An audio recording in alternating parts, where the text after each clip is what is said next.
Good morning. It is 9 a.m. and welcome to Daybreak and WGRZ Plus, where we are following some developing news from overnight, and it appears tensions have reignited between the U.S. and Iran. The Associated Press is reporting that Iran targeted American military sites in the Gulf. It comes after the U.S. launched strikes on several places in Iran and reinstated sanctions on its oil sales. And this is raising fears that the war in Iran could reignite.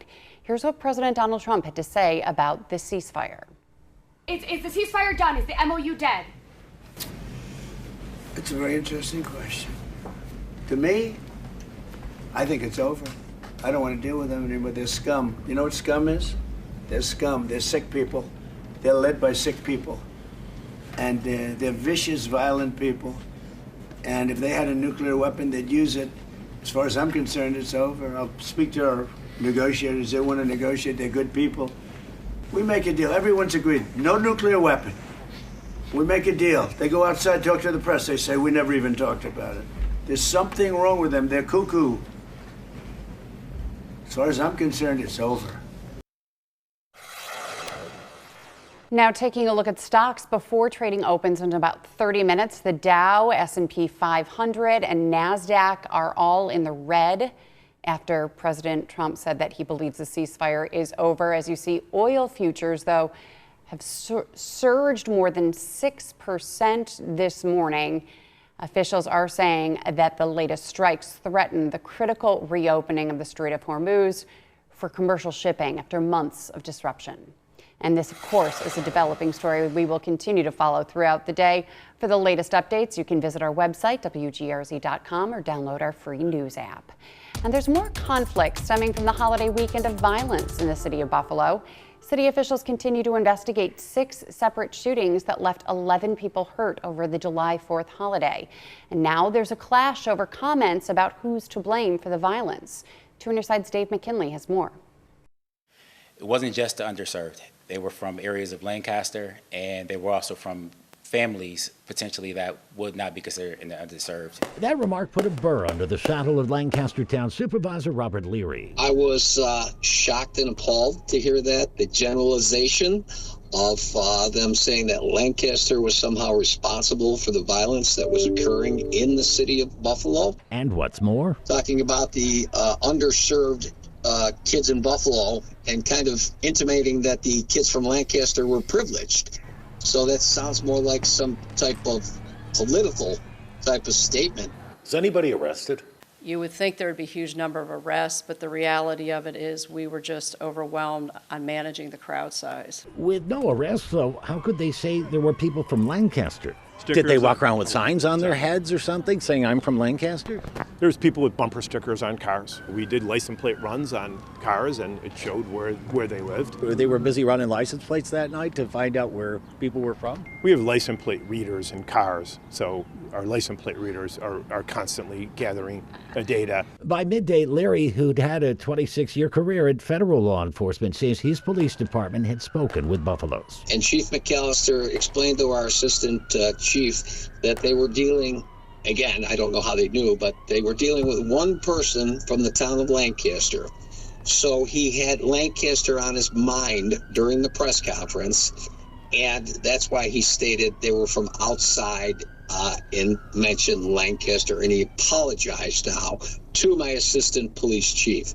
But it appears as of earlier today, the fence had not been entirely mended. So I'm going to ask for a press release, an apology and a press release to indicate, hey, he messed up. The chief, misspoke at this point in time. The controversy aside, Mayor Ryan says the city will explore legal action to possibly recover the cost of police overtime and damage to city property against the street party promoter, who thus far hasn't been charged with anything, but to whom he had a message. Knock it off. Knock it off. It's only serving you. But I would also say no one will ever work with you in the future now, because you've got 2 years in a row of chaos, gunshots, property damage tied to your name. So you're not going to get anywhere with these strategies. And that was 2 on your side's Dave McKinley reporting. Today, we're hoping to learn more about this scene on Riverside Avenue in Buffalo. Our photographer got to the scene around 3 o'clock yesterday afternoon and saw SWAT teams raiding a home. They were there for about an hour. We did reach out to city officials for more information, and they told us they will provide us an update sometime today, and we'll give you those details once they become available.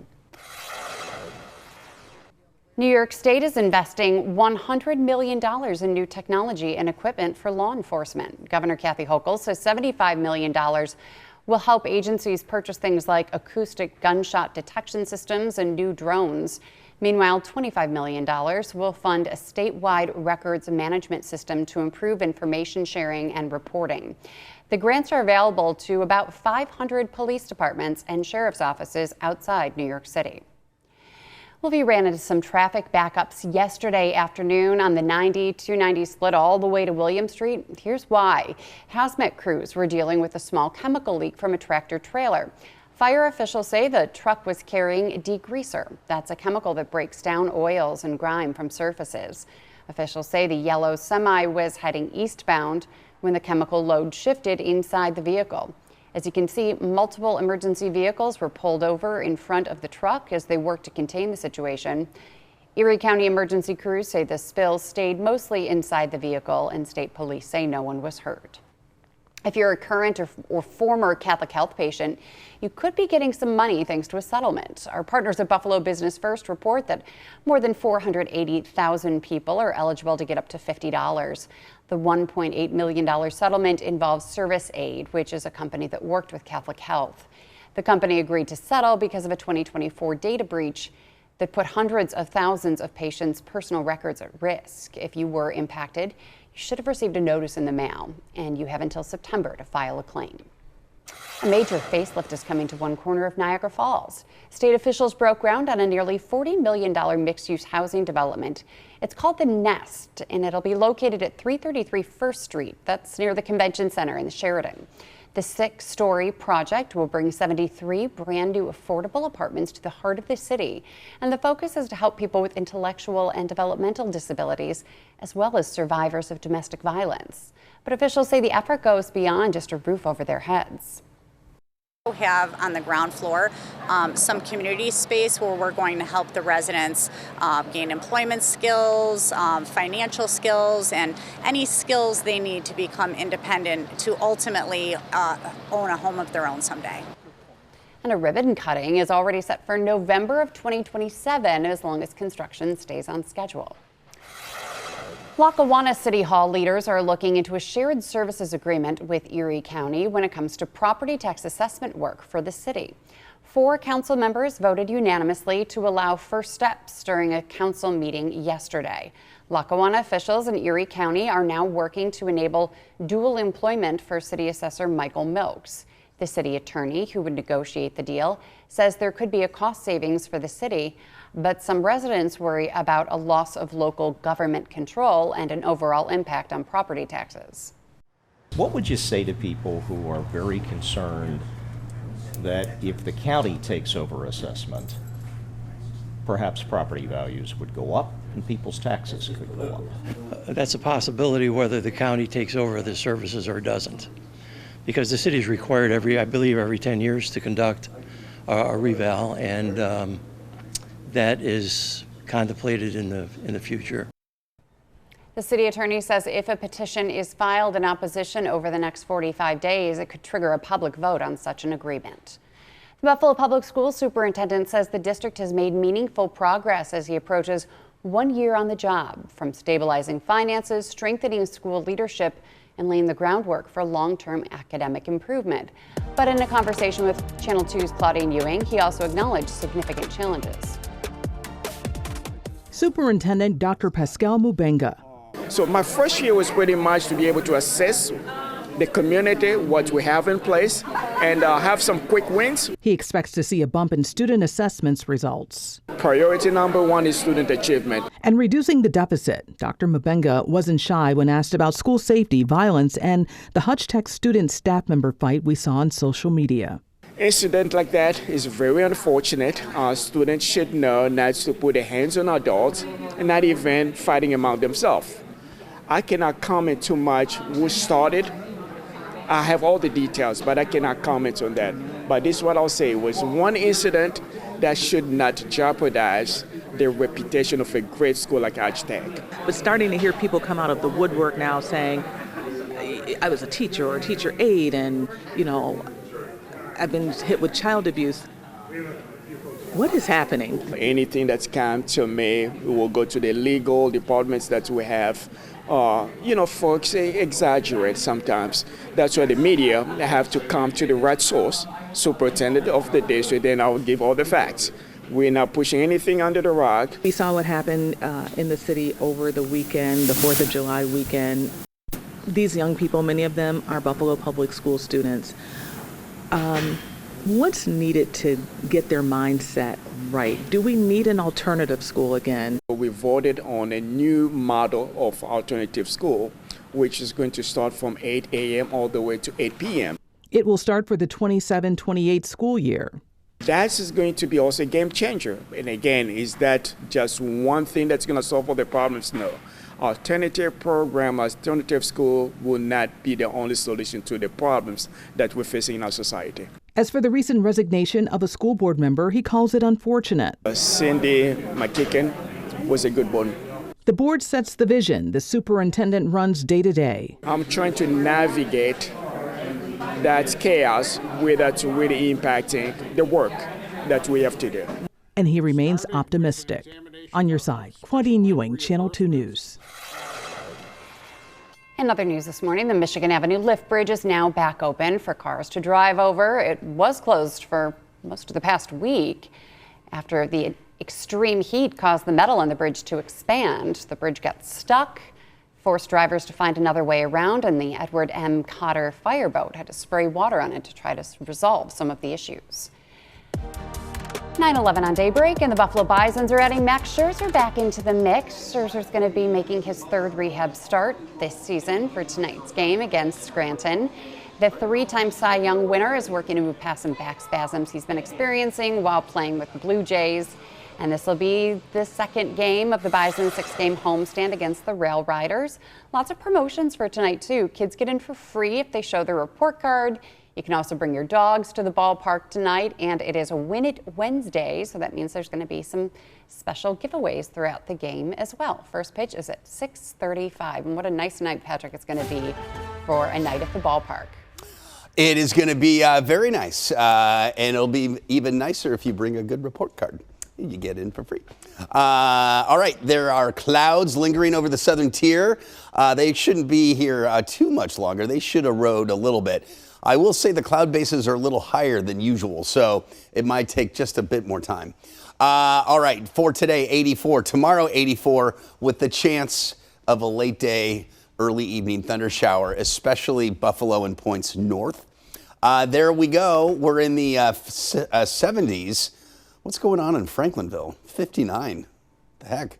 There, you got the low clouds, keeping it cool. Ellicottville's only 61. Olean as well, 69 in Warsaw. There we've got the low clouds that will give way to hopefully mostly sunny skies. But because that cloud deck, it may dissipate and then a few fair weather cumulus clouds develop after that. Sunshine elsewhere. This weather system to our west will bring us that thunder shower threat later tomorrow, but not today. Today, there's an isolated shower chance for Ellicottville, for Springville, Olean, Humphreys, Cuba. Just a slight chance. Tomorrow, a better chance there, as well as up here across the escarpment where thunderstorm chances are possible later in the day. You'll see that. Notice a couple of cloud buildups over Niagara Falls today and a couple of isolated showers for the southern tier. Tomorrow morning starts off fine. See that right there? A couple of showers, it looks like Thursday afternoon, Thursday early evening. And then the rain showers we've been expecting on Friday, not looking too impressive. In fact, the front may be south of the area by Friday afternoon, so we may not see much rain shower activity on Friday. There's still a chance, especially in the morning. We'll keep it at about a 30 to 40% chance. Now, as we head into the weekend, humidity levels really bottom out. Great news. It is going to be so comfortable. The taste of Buffalo is going to be warm, but it's not going to be really sticky and sweaty as sometimes it can be out there. It's going to be nice. Sunny skies today, tonight, mainly clear, 68. And then for tomorrow, it looks like we'll have a partly cloudy day with a late thunder shower possible. 7-day forecast looks good for the weekend. Then next week, right now, it's looking pretty quiet at this point with partly cloudy skies Sunday, Monday, Tuesday, and temperatures staying on the warm side. Maybe a rain threat by the end of next week. But all in all, pretty quiet over the next 7 days. Yeah, looking really nice, and especially for the taste, as you said, Patrick. Yeah. I mean, there's so many things that could go wrong with rain or with really, really hot and humid weather. I wouldn't or mind. Wind. We're doing good with wind, too, with all those Napkins tents. flying all over the place, tents. But yeah, you know, you go up to a food truck and it's 95 and you want like a big burrito. I'd rather it be 80 rather than 97. Right. Right? So, yeah, I think it's going to be really nice. All right, very good. Patrick, thanks. Stay with us. We're going to take a quick break. We'll be right back. Well, as the Sabres look ahead to next season, a big factor in their success will be the continued development of their talented group of young forwards. One of the top names on that list is Konsta Helenius. Helenius. I had a friend with the last name was Hellenius, but he goes by Helenius. We had to ask him, and that's exactly how he pronounced it. So Yes. now I'm trying to pronounce it correctly. Yeah. The 20-year-old from Finland tore it up at every level this past season. 65 points in 63 games with Rochester in the AHL. Called up to the Sabres in the middle of the Montreal series, and he had 2 goals in 4 games. His coach this past year in Rochester, Michael Leone, says that Helenius is a player that loves some tough coaching. I thought this year he made a huge commitment to play winning hockey, and it wasn't just about points. I think the most proud I was is when he got called up in a really tough environment. There's not many young kids could do what he did, but he's fearless, and he has a swagger to him. Helenius, Oslin, Benson, Kulik, a very good quartet of forwards under the age of 22 going into next year. So that's the chatter right now. Did the Sabres do enough to replace, you know, Tuck? And we're going with the young kids. Could work. Hopefully. Hopefully. Yep. Now, as for what the schedule looks like for next season for the Sabres, we'll find that out next week. Wednesday, a week from today, they will announce the opening night matchups, with the rest of the schedule being released the following night, Thursday, July 16th. This year's schedule will see each team play 2 extra games, 84 games in all, with the addition of 2 more divisional matchups. I wonder why they added just for the heck of it, or just, that I don't is it a math thing? Is it easier to compute 84 games? I don't know. When you're playing 82, what's 84, right? I mean, when they added another NFL game, that's a Right. big deal, from 17 to 16 to 17. Yeah, and now they do want to add another one, I know, but I don't know if the player, what they got to do is just reduce the amount, we're switching sports here, but reduce the amount of preseason games, you know? Because if it's an injury thing, right? You know, if they're going to add an 18th game, it's like, you got to take, remember preseason used to be 6 games? Right. Years ago. And that's just too dangerous for the players. I mean, to lose a really good player during a meaningless game. Yeah, and for the viewers, it's like we're not seeing like real football. It's But now Bills fans wish there could be 6 preseason games so that everyone would have an opportunity to get inside the stadium and see it, right? Right. All righty. We'll take a quick break. We'll be right back. All right, we are nearing training camp time, but before that, we are having some Bills players already on the field, working with kids, though. Outside of Syracuse, Bills running back James Cook is on the field shaping the next generation of young athletes there. He's hosting a youth football camp alongside Flexwork Sports. He's playing catch there with the athletes, and he spent the day not just helping them work through drills, but also sharing a few football tips along the way. A good player. He's one of my favorites. He's like a top 10 running back. He's a good player. He can score touchdowns. He's fast. He's strong. Yeah, the kids also agree that they just want to see the Bills make it all the way to the Super Bowl this year. Yeah. Love it. James Cook, though. Good for him, man. He does not like talking to the media, though. You know what? But when he does, he's very, like, I feel like he takes time because he wants to think about what, you know, the right thing. It's just, I don't know. It's kind of mellow. You know, he's very chill. He's the opposite of Deion Dawkins. But they're both fine in the way they communicate. It's just a little more low key. Yes. So, well, but those yeah. kids certainly were having a good time, and it's Yes, you know, good for and him. him going out into Syracuse to have that Yeah. football. What's his connection with that? I don't know if there is a connection with Syracuse, but I know that the league is trying to get the Bills to, you know, that's why they're there at St. John Fisher, because they want to keep Rochester, you know, connected to the team, and obviously expanding to, you know, Canada and Toronto to get the Canadians interested. That's why they used to have a game there. That didn't work out very well. When you were at Syracuse, were there a lot of Bills fans? I'd say there was a good split between like Giants fans and Jets fans. Not so many Jets fans, but Giants fans. And I would say the majority were Bills fans there. But then again, Syracuse University, there were so many kids from all over the country that they were, you know, interested in whatever team they grew up watching. But I would say the city itself was probably more Bills fans. Yes. Interesting. Right. Good for our running back to do that. For sure. All right, Shays is kicking off its centennial. Well, it's continuing its centennial celebration. And tonight there's a really special performance featuring the iconic Wurlitzer organ. And Two on Your Side's Maura Vaughn got an inside look at the theater's 100-year history and the legacy that continues to inspire audiences today. The Wurlitzer organ has been a part of Shays Buffalo Theater's history for more than a century. Built in North Tonawanda in the early 1920s, right alongside the theater itself. To honor the building's 100-year anniversary, international organist Richard Hills will take the audience back in time, playing songs that range from 1926 to 2026. This will be, particularly if they close their eyes, just as it would have been on opening night in 1926. Nothing has changed. The room looks the same, the organ sounds the same, it's the same experience. Now, how's that for a connection across the generations? The Wurlitzer remains one of the best preserved theater organs in the country, withstanding a foreclosure and near demolition of the building back in the 70s. Hills last performed for the theater back in 2019, right before COVID-19 shut down nearly all of live theater and performances. As for the future of Shays Theater, workers hope the same magic and music the shows bring keeps them coming back for 100 more years. On Your Side in downtown Buffalo, Maura Vaughn, Channel 2. I wish I could hear it a little bit more. I want to hear it. But that's why you have to go tonight. There are tickets still available. They cost $15 and the show starts at 7:30. Think about seeing your favorite concert, because there's a Wurlitzer at the Riviera. Imagine added to the show. Like, let's say you wanted to go hear OAR and they added a Wurlitzer to some of their songs. Wouldn't that be cool? Yeah. Okay, that'd be awesome.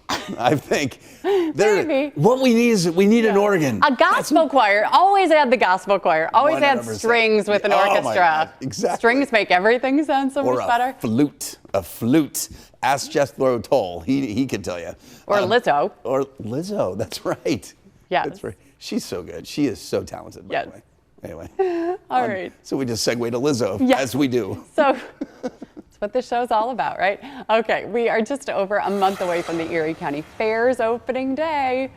This year, organizers say that they are lowering the cost to get in and introducing new ways to save money on food and rides. Advanced sale admission is now $15. That's if you buy your tickets before August 7th. Regular admission is $19 the day of, but if you get there between 11 and 1, you only pay $16. We know that this strategy does not solve every financial challenge for every family, but it is a significant step. We focused on the parts of the fair experience we can influence and made decisions that help keep the fair affordable and accessible while protecting the quality of experience people expect from the Erie County Fair. Parking will continue to be free, as well as admission for children 12 and under. And there are more ways to save on select days like Firefighter's Day. If you're a firefighter, you get in for free. Taste of the Fair, there are food items that are only $3 at every single food vendor there. That's called Melissa Holmes Day. I love that day. It's a good way to have a little tasting, a little sampling. Do you remember last year? Didn't you like judge? I was the and you had like so much food to eat. So much food. And the finale was like, or maybe you started with the ice cream, didn't you? It's everything. It is just the most gluttonous, wonderful job in the entire world. But yeah, you have a guide and they take the judges from booth to booth. And I think we did like I don't know, 15 booths, and then each booth picks their own favorite item that they want to give you and that you judge. And it was just, and they could give you one sample and you share it amongst like the 3 judges that you're judging with, but instead they gave us all our individuals. And so then we had doggy bags to take home. It was the greatest job. I am not complaining. It was the greatest job in the entire world. You know who I was judging with though? I'll talk about him another day too. His name is Levi and he's 5 years old and he has an Instagram account called Cooking for Levi, and he has more than 1 million followers, and he cooks with his dad, and he's local. That's right. We'll have to do a story on him later. He's amazing. But the best way to save money is the Channel 2 Day. That is opening day of the fair. Just bring 4 canned food items for Feed More Western New York, and you get in for free. So that's a great savings. Bring your family, bring your friends, and come on Channel 2 Day. First day of the fair, August 12th, I believe. Or as Melissa says, the end of summer. Bye, everybody. Have a great day.